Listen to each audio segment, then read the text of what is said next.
Having your own home is awesome, but it's also a lot of work. The good news, finding help for your projects has never been easier. Introducing Angie, the app that puts all your home care needs in one place. Need a pro to fix that emergency leak? Maybe you're looking to set your seasonal tasks on autopilot. Angie can handle all that and more. Expert pros, hundreds of home projects, clear pricing, and the easiest way to book and pay in seconds. This is Angie, your home for everything home. Download the app today. Good evening. Flags are flying at half-staff at the White House tonight again. They were lowered today for victims of the mass shooting in Boulder, Colorado. They'd just been raised briefly yesterday after honoring the victims of the Atlanta area mass shootings. After a long year of COVID, just as we finally have a hint of normal back in sight, this is a reminder that part of that normality that returns is gun violence. And in Colorado, every sensation that follows, there's the numbness, the ache, the emptiness. It is compounded by familiarity. This is for Coloradans the third mass shooting in a generation. The children of Columbine and Aurora are now the parents of Boulder. The president spoke to their loss today, but did not leave it at that. I don't need to wait another minute, let alone an hour, to take common sense steps that will save the lives in the future, and to urge my colleagues in the House and Senate to act. We can ban assault weapons and high-capacity magazines in this country once again. We can close the loopholes in our background check system, including the Charleston loophole. The United States Senate, I hope some are listening, should immediately pass the two House-passed bills that close loopholes in the background check system. These are bills that receive votes of both Republicans and Democrats in the House. This is not and should not be a partisan issue. This is an American issue. It will save lives, American lives, and we have to act. Well, tonight we'll talk about the chances for any meaningful gun legislation with Connecticut Senator Chris Murphy, who worked hard to reform after the killings at Sandy Hook Elementary. We're joined as well tonight by a survivor of this latest horror in just a moment, and we'll bring you up to the minute as well on the investigation. But before we do any of that, we do want to focus on those whose lives were taken so savagely yesterday. This is Ricky Oles. She was the front-end manager at King Soopers grocery store and was at work yesterday when the shooting began. Friends called her a strong, vivacious, charismatic woman. After they heard about the shooting, Ricky's family members tried to reach her. They were panicked when she didn't answer. They were finally notified at 3 a.m. last night of her death. Her uncle called her a shining light in this dark world. Ricky Oles was 25 years old. Denny Strong also worked at King Soopers grocery store. According to the New York Times, people knew him, told the Times he was one of the kindest people around. Denny Strong was 20. Trelona Bartkuviak was called Lona by her friends, and she had many of them. According to the Denver Post, she owned a clothing and accessory shop in Boulder. Her brother told the New York Times she had simply stopped by the supermarket to pick up her prescription when she was shot. She was 49 years old. Officer Eric Talley was the first officer to run into the store, knowing full well the danger he faced. He arrived on scene just minutes after the first reports of shots fired. It wasn't surprising to those who knew him. His colleagues say he was an outstanding officer and he died a hero. Officer Talley joined the police force in 2010. He had a big family, 7 children, and he loved that family more than anything in the world. He was recently looking to becoming a drone operator because he believed it was safer. Officer Eric Talley was 51 years old.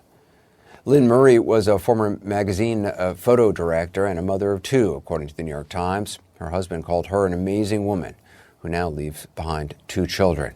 She was 62. Kevin Mahoney was also caught in the line of fire at the supermarket yesterday. Just last summer, he had the joy of walking his daughter down the aisle at her wedding. Erica Mahoney posted this picture on Twitter to honor her dad, who she called her hero. "I love you forever, Dad," she wrote. "You're always with me." Kevin Mahoney was 61. We don't have information or a photo yet of Nevin Stanisic, but he was just 23 years old. Suzanne Fountain was 59. Jody Waters was 65 years old. And Terry Leiker was 51. Just as a reminder, we'll not be mentioning the alleged shooter by name nor showing his picture. We don't want the focus to be on him, but it is important to understand more fully what we did not yet know when we left you last night, and there are late developments to report. With that, here's Lucy Kafanoff, joins us from Boulder. Lucy, what more do we know now about this alleged shooter and the weapon involved and what happened? Well, Anderson, we know that police have recovered 2 weapons from the scene. A senior law enforcement source confirms to CNN that a Ruger AR-556 pistol that the shooting suspect purchased on March 16th was indeed the firearm used in the shooting. That source also confirmed that the suspect was carrying a 9mm handgun during the incident. In the store. Right down there. Oh, my God. Guys, we got people down inside King Soopers. Look, there's... Holy Shots ring out and panic sets in. The early moments of terror captured on live stream. 136, we're in gunfight, hold the radio. At 2:40 p.m. local time, police are on the scene at the King Soopers grocery store after a report of an active shooter. 6, still multiple shots being fired at us. Hi, copy. We're taking multiple rounds. I just looked at my son and I told him in between shots, by the 4th shot, I started counting. And I told him, we have 3 seconds. Stay low and don't look and just move fast. And he almost hesitated. And I just told him, we don't have another option. We don't have any other chance to get out of here. 8 minutes later, this tweet from Boulder police urging residents to avoid the area. Suspect in the building. This is the Boulder Police Department. The entire building is surrounded. I need you to surrender now. Officer Eric Talley is one of the first to respond, one of the 10 victims in Monday's mass shooting. I initially heard maybe 10 gunshots. I also saw the gunman himself holding a semi-automatic rifle. I heard screaming. I heard people leaving in their cars, and it just devolved into chaos within just a couple of minutes.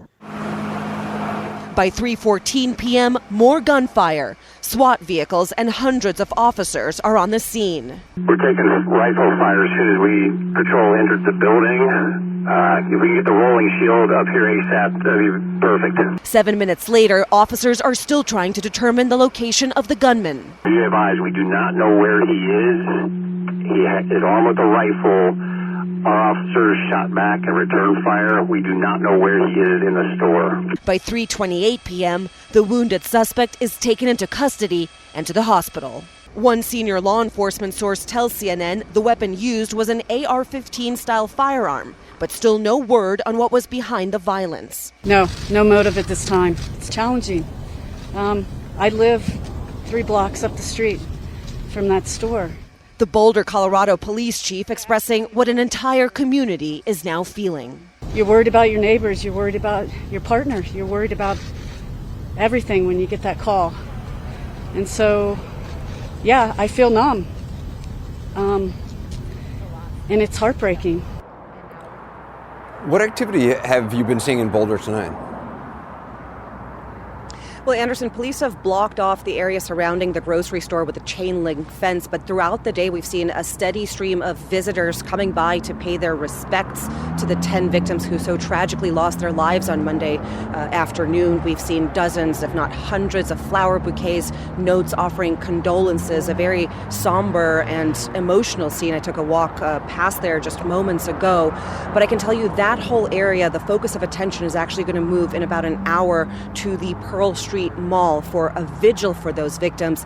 It is a famous shopping and dining area here in Boulder. Anderson. Captain Alfaro, I appreciate your time. Thank you. One of the survivors now, Maggie Montoya, is a pharmacy tech at the King Super, helping Esther to get people COVID vaccinations. She joins us now. Maggie, I'm so sorry for what you've been through, and I appreciate you talking to us. First of all, how are you doing? I'm okay. Physically okay. Just, working to think all this through. We mentioned Ricky Olds at the top of the program, and I understand you knew her. She sounded like a really good person. Yeah, she was fairly close with the pharmacy staff. She was always checking in on us, grabbing our tills at the end of the night. We had all been working a lot of overtime hours, and she was always giving us the overrides to leave and asking us about our day, and just a phenomenal lady, and just heartbreaking. We're the same age, and just feeling so young and knowing that she's gone too early. When did you know something was happening yesterday? I was signing people up for the COVID shot, and the next person in line was my store manager, Sherry, and her sister, getting ready to get the shot. And I heard the first shot, and Sherry just yelled, "active shooter," and we all just scattered, just at the first rounds of the shots. Everybody went their separate directions. I didn't know where everybody went. Where did you go? We all ran away. I ran into the counseling room. It's the entry point for the pharmacy, and also where we administer the vaccines. And where did you hide? There's 2 desks in there. I hid under the far desk, against the wall. And my pharmacist, Carrie, who was in there with me, she was right by me. She was standing the whole time behind the wardrobe as much as she could, and she just held a chair there the whole time, ready to throw if we needed, if whatever we needed to do. What did you hear? A lot of gunshots, a little bit of screaming, and then it was quiet. It was quiet for a long time with just the store music, and then random shots of fire throughout the store. And then our pharmacy phones kept running off. We probably received 20 calls in that hour that were just nerve-wracking because we had to silence them, but silencing them, we were worried that he would hear us.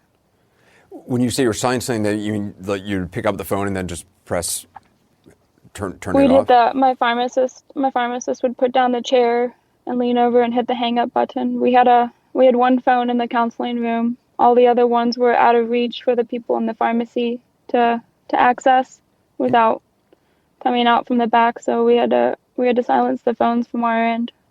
Were you afraid that the phones ringing would attract the shooter? We were afraid that the constant ringing would attract the shooter to a noise over in our location, but we were also worried that if they kept ringing, that would bring his attention, and then worried that if we silenced them, that would bring his attention that there was someone in there silencing the phones. But we didn't. We just silenced them. And I know you were able to call and text family and loved ones as this was happening. Yeah. As soon as we got in the room, my pharmacist dialed 911 from the phone in there, and I dialed 911 from my phone. And after the next couple rounds of shots were fired off, I hung up on 911 and called my family, called my parents instead. What did you say to them? I just said, "Hey, I just want to let you guys know that there's an active shooter in the store. I love you." Listen to what they said back. They were in shock, obviously, hearing that just out of the blue. And then I tell them I need to go, but I'll text them when I can. I mean, I can't imagine how scary it is to be, under a desk, not able really to see what's going on, and to just hear shots and then silence and the store music. How long did you stay under that desk? For over an hour. We guessed around and 2:30 to 3:30. Did you have any sense, I mean, obviously you couldn't see anything, did you have any sense by the distance of the sounds, how far or near the shooter was? All I know is that it was loud. They sounded like they were ringing from different locations, but they were all loud. But we didn't realize where he was until the police announced that the building was surrounded, and we heard him right outside the pharmacy saying that he'd surrendered, but we didn't know he was so close to us, and he'd been standing out there. And they found his weapons right by the pharmacy. I want to bring in your boyfriend Jordan as well, and show our viewers the pictures captured of both of you embracing after this. Jordan, what was going through your mind yesterday? I mean, just disbelief at first. Maggie sent me a text kind of when this was all going on, and called me and just wanted to know if I knew what was going on. And at that point I didn't. But Maggie lives like 3 blocks from that King Supers, and I was at her house. So first reaction was just to go there. And I beat most of the police presence. And as soon as I got there, then it went from disbelief just to shock. Just couldn't believe what I was seeing and what was happening. So at the point that you got there, were there police already on the scene? Yeah, not the mass of them that eventually came. There were hundreds, but there was definitely a strong police presence when I got there. But I mean, I was able to park and walk just across from the pharmacy. That's how few were there at that point. And were you able to text with Maggie or talk at all while she was under the gas? Her text to me said, don't call. And so I didn't even want to text her because I didn't want her phone going off and not alerting anyone. So I was texting with her parents and other people that were concerned, and I was just there watching everything unfold. Gosh. And Maggie, you said that when toward the end that this shooter said something. What did he say? He said, "I surrender, I'm naked." And he said that both times in response to the announcements over the loudspeaker. So he needed to surrender. He was responding to that loudspeaker saying, I surrender, I'm naked. Yeah. And he was close to the pharmacy where you were at that point, at the end. Yeah, it sounded like he was right outside our door. We couldn't see him through the crack of the door, but it sounded like we could hear him just so clear. He wasn't yelling that loud, but he sounded like he was right in front of us. And then I assume even after you heard that, obviously I'm guessing you stayed in that room until SWAT or police came in. Yeah, we waited till the very moment the SWAT team, we heard them rounding up. They jumped the counters in the pharmacy and round up my coworkers in the back, and then knock on the door for us to knock back if anyone was in there. And then they walked in, and then brought up the rest of our coworkers, the pharmacy staff, into the counseling room with us. What was it like walking out of the store? It was horrible. We saw what we think are the killer's bloody footprints leading from the pharmacy out the door.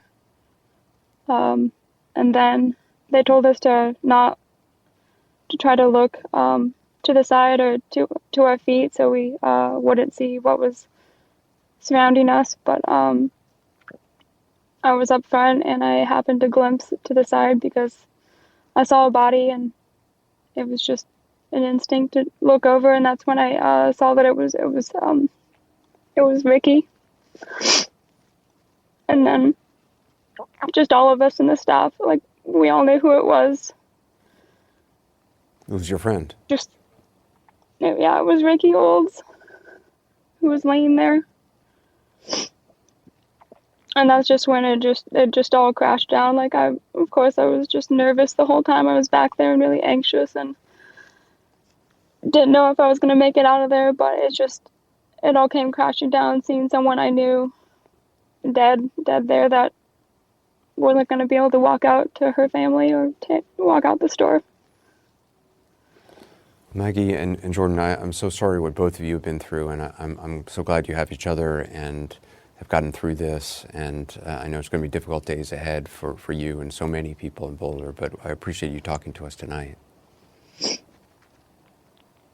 Thank you. Thank you. You take care. Take care of yourselves. Thank you. Coming up next, we'll have more on the White House effort to make this time different from every other attempts in the wake of a mass shooting to do something about the weapons involved. We'll be joined as well by Connecticut Senator Chris Murphy, whose path as a lawmaker was shaped by the trauma of the mass shooting of school kids in his state. Owning a home is a great thing. It's yours, it's a part of you, and a reflection of who you are. Great things can take a lot of work, though. Maintenance, repairs, and updates, you know the drill. Unfortunately, there isn't an owner's manual for taking care of your home, so sometimes you need a professional to step in and help. Introducing Angie, the app that puts the home help you need all in one place. And you can use it for whatever you need done, even when you need it done now.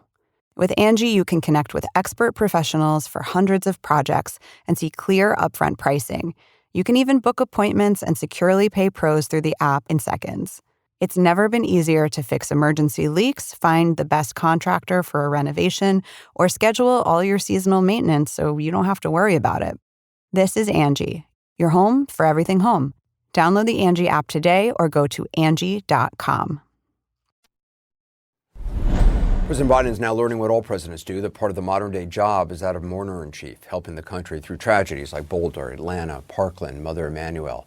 It's a role that other world leaders only rarely have, if at all, and today this president called for action he believes would make moments like these less common. More now from CNN's Caitlin Collins at the White House. So what does the president want to see Congress do, and how likely does he actually think it is? Two very different answers, because one, he wants to see the Senate take up those bills that recently passed the House. Those are bills that would basically expand and strengthen background checks. But even before this latest shooting, they were already facing a pretty steep uphill battle in the Senate. They do not have the support anywhere close to it of 10 Republicans, which it would require to pass. And so what we heard from Republicans basically all day long, even in the light of what has happened in Colorado and, of course, in Atlanta last week, is that they still do not like these House-passed bills. So that's going to be another mountain for them to climb. But, Anderson, the president went even further than that today, calling on them to ban assault weapons. That is something that typically you've seen them try to stay away from when they're trying to get legislation that could actually get passed through, though it's been a while since anything significant has happened. But that is what President Biden called for today in his remarks here at the White House. Is there any sense of how much pressure the president is willing to put on senators privately or publicly? Well, that's going to be the test for him. Today, he said he hoped senators were watching his remarks here at the White House, but they also have other legislative priorities. That's why getting gun legislation through has not been at the top of the list for the last several weeks, because they're focused on the pandemic, the economic recovery. They've got several more bills that they want to use for that. That's why that question to President Biden that a reporter posed to him today about whether or not he thinks he has the political capital to actually get gun measures passed on Capitol Hill, he crossed his fingers and basically said, I hope so. I've still got to count the votes. And so that's the thing to keep in mind here. And certainly a lesson he has learned from his time as vice president is that the further away you actually get from the shooting, the tougher it can be here in Washington to keep lawmakers' attention. Yeah, Caitlin, stay with us. I want to bring Maggie Haberman into the conversation. She's a CNN political analyst and New York Times White House correspondent. Maggie, gun control is a fight then Vice President Biden took on after the Sandy Hook massacre in 2012, was largely unsuccessful. Congress is even more divided now than it was back then. I mean, does anyone really think they would be able to get anything done this time? Look, I think the last thing you're going to hear President Biden say is that he can't get it done. I think that he tends to express optimism about all legislative priorities, but I agree with you that, I think it is an uphill climb, especially given all of the other pieces of legislation that they want to push through, given how incredibly polarized the Senate is politically now, and given the fact that just for almost a decade, there's been no political will towards this. I was struck that he talked about an assault weapons ban, which I think almost no one thinks is likely to happen again, but it does put a goalpost very far at one end. If the goal is to try to negotiate back from that, it remains to be seen. I think it will be a very, very uphill lift, and I think that, as Caitlin said, the White House knows and the president knows that the public consciousness about incidents like this fade as time moves on, and news moves very quickly these days. So if they want this to get done, they're going to have to exert a lot of political pressure, and I'm not sure that's what they want to do right now. And Caitlin, to do anything substantive requires, I assume, more than something that they would do by executive order. Right, and that has been the story. But it's almost, become this unfortunate ritual here in Washington where something like this happens. Leaders call on Congress to actually pass laws. It doesn't happen. There's no appetite for it. And then they sign executive orders that don't actually amount often to much. Much more has been done at the state level over the last several years than what's really happened at a federal level. But that is something that the White House is preparing for. He's got several advisors working on potential executive orders related to tougher gun measures that he he could take. So you could likely see that. But the question is going to be, does he introduce new legislation? What is that path going to look like for President Biden? Maggie, Senator Joe Manchin, who's moderate Democrat from West Virginia, he's already signaled he opposes the gun reform bills that passed in the House last week, is still pushing a bill he developed with Republican Senator Pat Toomey after Sandy Hook.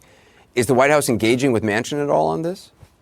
As far as I know, there is no engagement on that. And as far as I know, nobody thinks that that bill has much of a chance of going somewhere. I think that obviously Manchin has emerged as a pretty key figure who the White House is paying attention to. But I think so far they're still figuring out exactly how they're going to go about this if they do make a huge push to go forward. And again, I think they will try to do something given everything else that they have on their plate. I'm not positive, just based on what I'm hearing, that this is going to be a huge effort right now. Yeah. Maggie Haberman, Caitlin Collins, appreciate it very much. Thank you. Coming up, we're going to talk to a lawmaker who's seen the heartache from a mass shooting firsthand and made it a mission to change it. The question is, what can be done? We'll be right back. Minutes after the world learned that 10 people died in the Colorado shootings, Democratic Senator Chris Murphy wrote on Twitter that, in his words, "This is the moment to make our stand now," end quote. Murphy is from Connecticut, where 20 children and 6 adults were murdered by a gunman at Sandy Hook Elementary School. He's a leading voice in Congress in the fight for laws like a new assault weapons ban. It's not just the families who grieve, it's the trauma that just washes over these communities like waves in the weeks and months afterwards. This is going to be hard. This is going to be difficult. But to honor those 20 lives and 6 more in Newtown, we're going to get it done.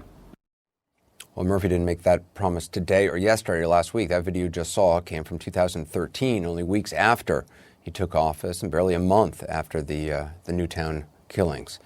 Back to this day, that return of the assault weapons ban and many other gun violence prevention bills have not become reality. Senator Murphy joins us now. Senator, thanks so much for being with us. You looked a lot younger back then, as I imagine I did as well. You know the obvious and distressing question. I mean, if Congress didn't do anything to address gun violence after Newtown, where children were massacred, do you think it will ever take action? Thanks a lot for noticing, how I've aged in this job, Anderson. I added myself in as well. So.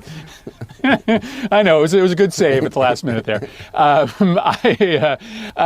Listen, I think what I learned in 2013 is that we had won the argument in the American public for universal background checks. We were just badly outmanned politically. The NRA had spent 40 years building up a political juggernaut, and the anti-gun violence movement was weak. And so over the course of the last 8 years, we've been building up our own juggernaut. And the reason today that we have a Senate and a House that supports universal background checks and a president who's ready to sign it is because we've been winning more races than we've been losing on the issue of guns. The question is, can we get it done this year? I think there's a reason that Mitch McConnell refused to bring a background checks vote before the Senate for the last 5 years. It's because he was afraid there would be 60 votes to pass it, because there's a lot of Republican senators faced with the choice of 90% of their constituents on one side supporting background checks and the declining power of the gun lobby on the other. They're going to choose their constituents. So I've been talking with Republicans all day. We're going to see if we can get something to the floor that will get 60 votes. But don't count us out. Just because we failed in the past doesn't mean we'll fail this year. A lot of things have changed. I want to play something that Republican Senator Ted Cruz said today during a Judiciary Committee hearing, partly in response to your Connecticut colleague, Democratic Senator Richard Blumenthal. Take a look. Senator from Connecticut just said, it's time for us to do something. I agree. It is time for us to do something. And every time there's a shooting, we play this ridiculous theater where this committee gets together and proposes a bunch of laws that would do nothing to stop these murders. What happens in this committee after every mass shooting is Democrats propose taking away guns from law-abiding citizens because that's their political objective.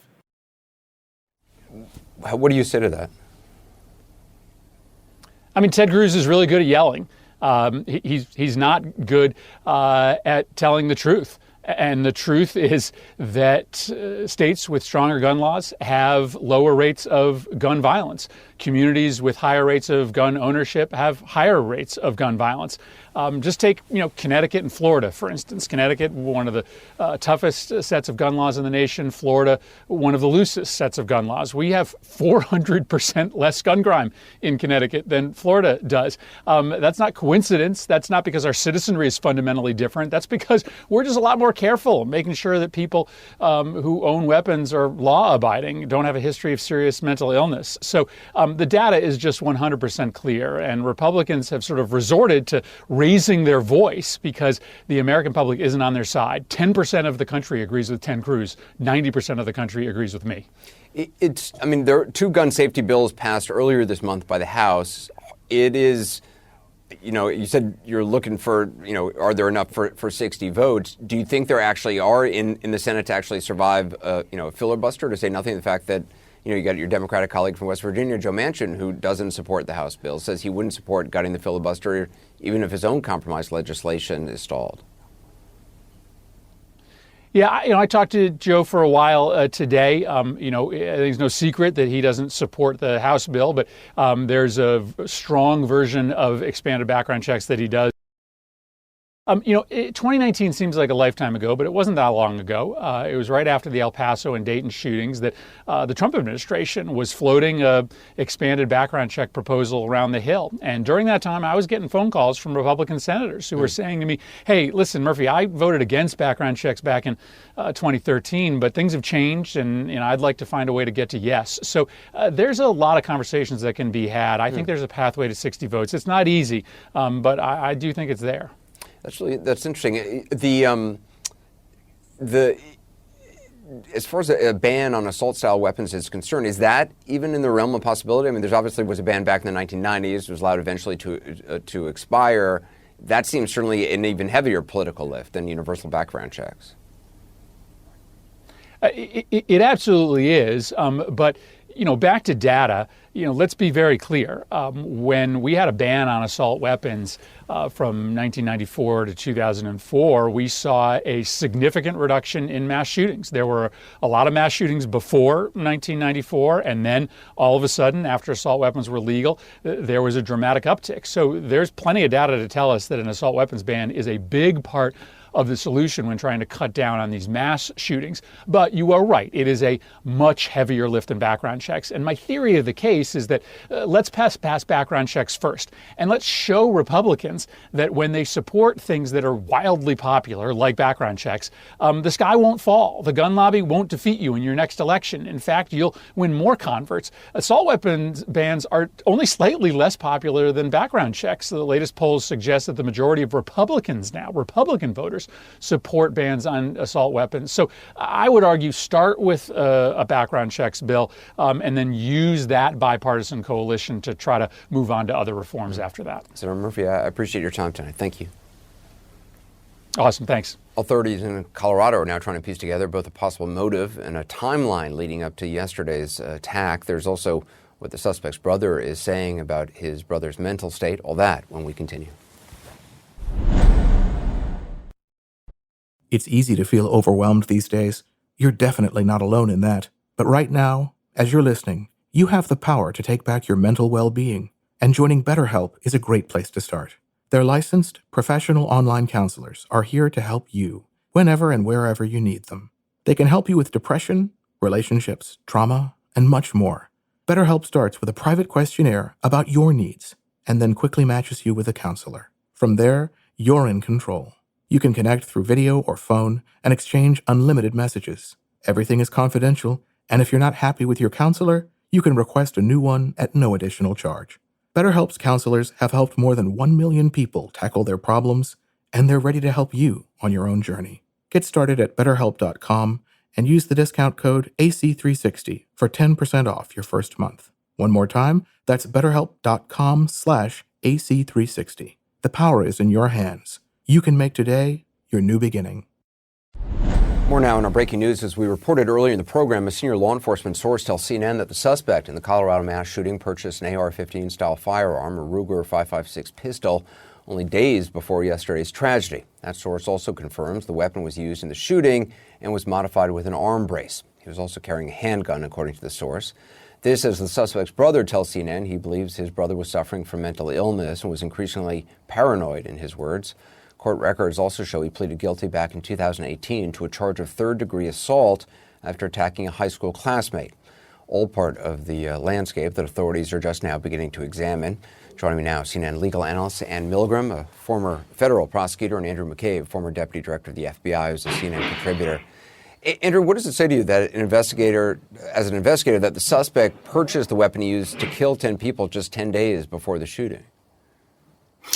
Well, it's not that uncommon, Anderson. We've seen this in other mass shootings before, that perpetrators typically try to arm themselves, or you'll see large purchases of ammunition. I remember the Aurora, Colorado shooter purchased, I think, 1,000 rounds of ammunition in the weeks leading up to his assault. So it's indicative of a clear level of planning and preparation. So it shows that despite maybe claims of mental illness and everything else, that this person was aware of what they were going to do and the tools that they would need to wreak that kind of violence on the supermarket that we saw yesterday. And for prosecutors, and that's one of the things they're doing now, is building that case of planning and plotting.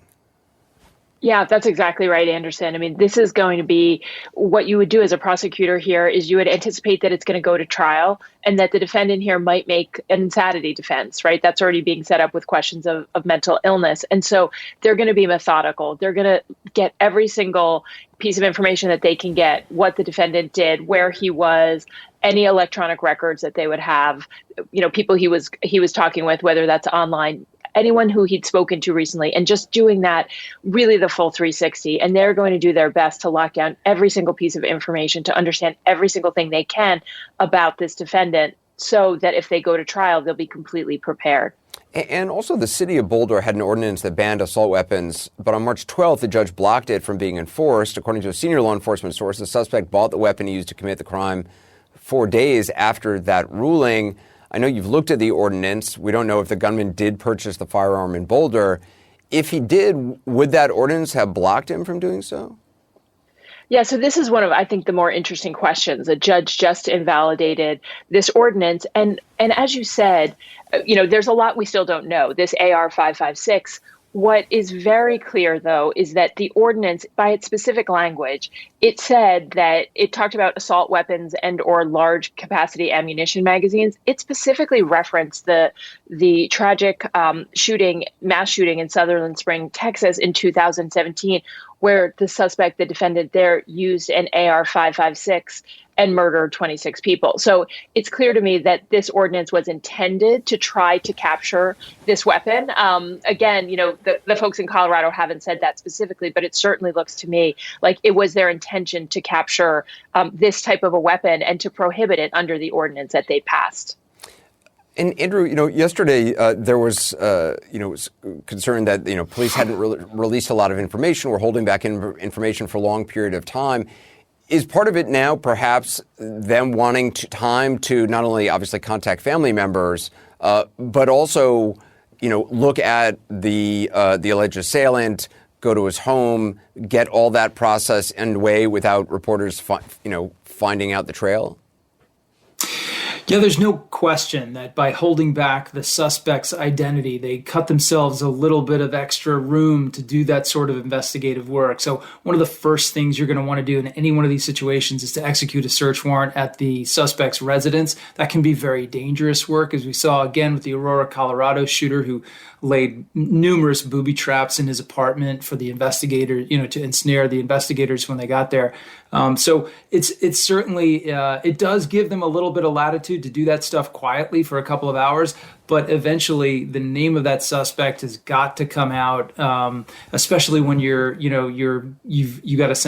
got to write an affidavit, you've got to get a warrant to have that person arrested and presented before the judge. So it's an inevitable reality the investigators face. And the Boulder District Attorney today said that investigators haven't identified a motive in the case yet.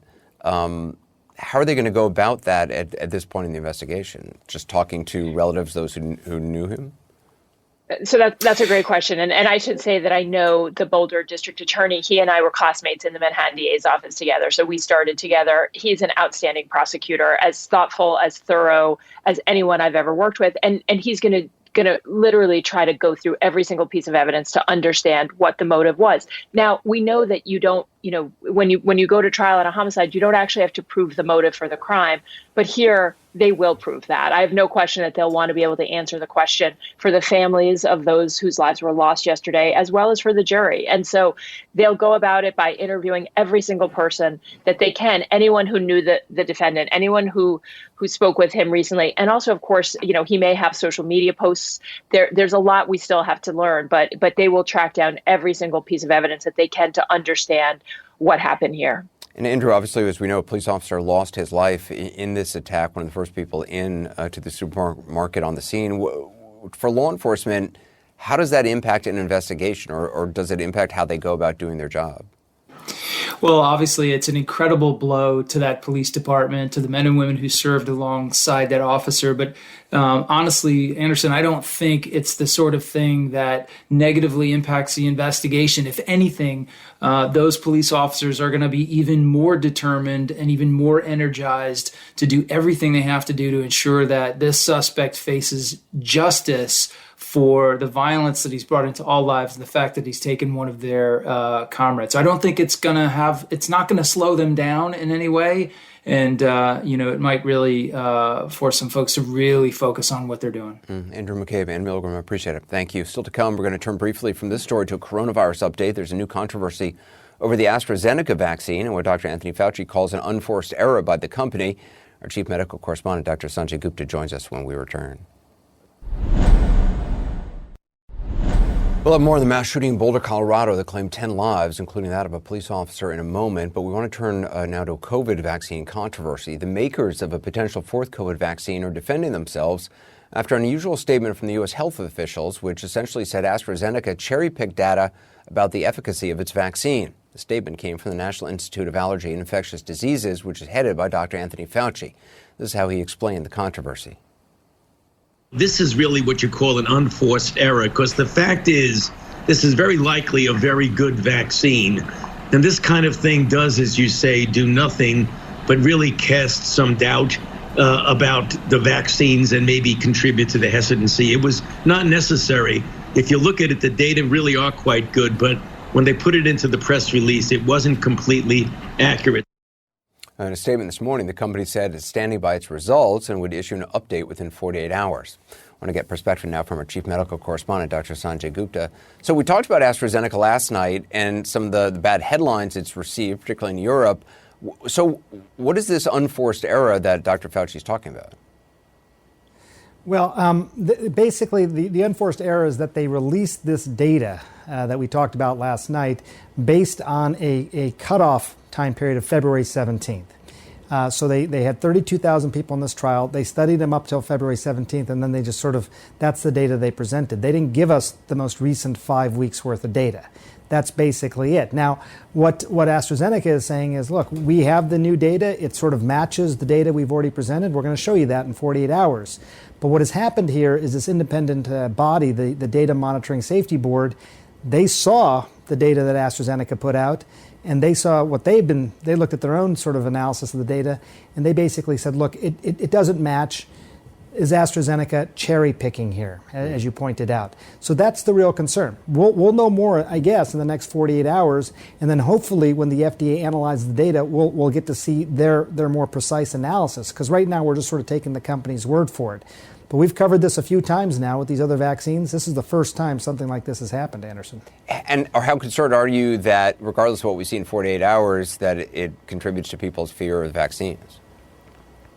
I think it will. Sadly, AstraZeneca's had a little bit of a pattern now. You remember there was a vaccine trial that was paused for a period of time. That's why we're hearing about the data from AstraZeneca so much later. There was this concern about clots in Europe, although that didn't really amount to be anything. but this sort of stuff does sort of contribute at least to some skepticism about this particular vaccine. Right. I don't know if it translates, Anderson, into skepticism for the other vaccines. And it's a shame if Dr. Fauci is right that this is a good vaccine because, the world needs it. This is 20% roughly of the world's supply. Yeah. More than 20 states plan to open vaccine eligibility to people over the age of 16 by the end of April. The Biden administration is concerned that Johnson & Johnson won't meet their goal of 20 million doses by the end of the month. How would that impact the nation's supply? I don't think it'll make that big of an impact, but this is also a little bit of surprising news. I mean, we're talking about some brand name pharmaceutical companies here. They were supposed to have 20 million doses by the end of this month. What we know from Johnson & Johnson is they had 4 million doses ready to go when it was authorized, and there's basically been 1.2 million doses since then. So they would need, 15 million doses or so by the end of the month, just in the next several days. What we're hearing is that that's not likely to happen. The number is likely to be closer to 4 million.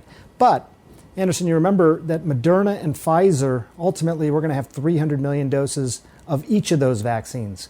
Because they're 2-dose vaccines, that would be enough for 300 million people, which is more than every adult in the country. So I think the vaccine supply itself is not going to be an issue, but Johnson & Johnson and AstraZeneca are probably not going to make up any of the extra doses. There's also, just in terms of the treatments, there was also new data from Regeneron about their COVID-19 antibody treatment. Yeah, so, I mean, we don't talk enough about the antibody treatment, I think. Vaccines obviously get all the attention, but you remember antibody treatments is essentially giving the antibodies to somebody that the vaccine would actually generate in someone's body. You're actually giving them those antibodies, and they can be quite effective. There's been good data about this. What the new news is that the dose that you could use of the Regeneron antibodies, that's the one that President Trump received, you remember when he was sick, you could give half the dose and still basically get the same effect. So this is for people who have mild symptoms but are considered high risk. The goal of the antibody treatment is to keep them from being hospitalized. So you got to give it early, and it's expensive, several hundred, if not $1,000 for these types of treatments. But we're not really using them that much. Maybe this will be an incentive for people to use them more. Yeah. Sanjay, thanks so much. Really appreciate it. Just in terms of where we are so far in the pandemic, what are your thoughts right now, just kind of big picture? Well, this is the big debate right now. I mean, I think you've heard from the CDC, they're worried about a potential fourth surge. You're hearing from other people like Scott Gottlieb who don't think that's going to happen.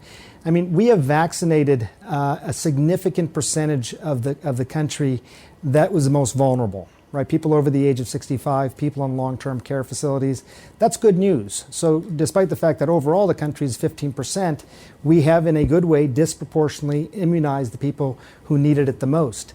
So I guess what I would say, Anderson, is that I'm worried a bit about these variants and seeing what we saw in Florida with spring break because you could see more spread of the virus. But at the same time, I think as we've increasingly protected people who are the most likely to be hospitalized or die from this, I think even if cases go up, hopefully we won't see proportional increases in hospitalizations and deaths. Fingers crossed. I mean, you got to be humble. We've all learned humility over the last year. Yeah, that's for sure. Sanjay, appreciate it. Thank you. If your mental health keeps you from being who you want to be, try BetterHelp. They offer online counseling built around you and the help you're looking for. It all starts with a questionnaire about your needs and a counselor who can guide you through depression, anxiety, trauma, or whatever stands in your way. Getting started with BetterHelp is easy, and when you visit betterhelp.com/AC360, you'll get 10% off your first month. So visit betterhelp.com/AC360 and make today your new beginning.